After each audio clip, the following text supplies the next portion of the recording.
Okay, so we will start today with the types of systems. In science, we deal with three types of systems. Is the open system, it's closed system, and it is isolated system.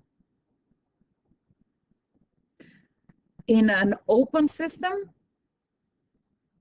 mass and energy are changing, are interchangeable. So they change. It's not a fixed mass or a fixed energy. Mass and energy. Because every time that we see a system, we see it from those two perspectives, mass and energy. What is happening with mass? Is it changing or not? And what is happening with energy? Is it transmitted from one part to the other? It is leaving the system or it is coming into the system. Mass and energy are changing.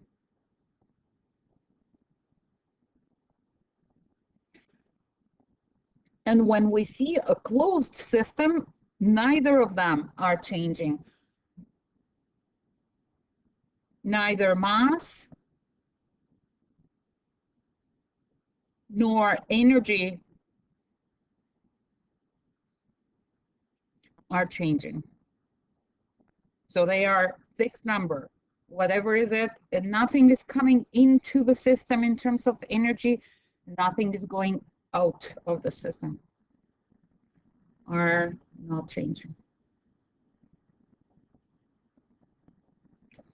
And the system that we will deal in physics, and usually this is the system that we deal mostly in science, is the isolated system, where mass doesn't change,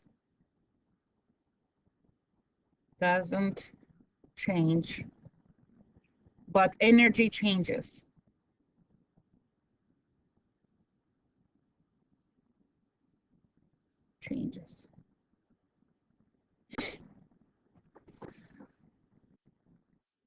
Now, what do we see in physics is that in an isolated system,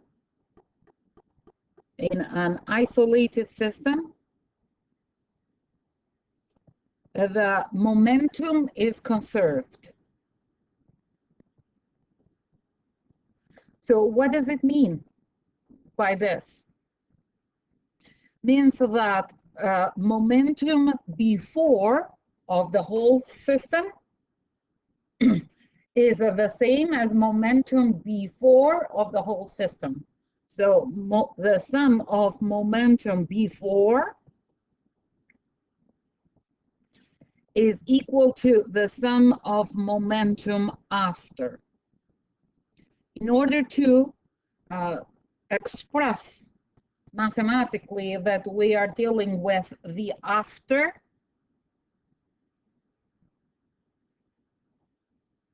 the fact that we express that we are dealing with an after situation, after the collision, is by stating this little tick at the top of momentum. Notice two things here, that we are dealing with the sum of momentum before. So for every object that is before the collision, we will add momentum together. So if we have two, usually there is only two objects that are colliding. We have two objects that are colliding together, then momentum of object 1 plus momentum of object 2 before the collision will be the same as momentum of object 1 and momentum of object 2 after the collision. So the first thing that you have to notice is that what we are doing is we are adding momentum of all the objects that are participating into the collision. This is the first thing. And the second thing is that we are not simply adding them as two numbers, as what we do in math. +5 - 3 is equal to 2. positive 2. We are adding them using a vectorial operation. So in other words, is saying that the vectorial sum of momentum before is equal to the vectorial sum of momentum after. And an isolated system will satisfy this condition that the vectorial sum of momentum before is equal to the vectorial sum of momentum after. This law is known as the conservation law of momentum, which for simplicity, I just say CLM, conservation law of momentum.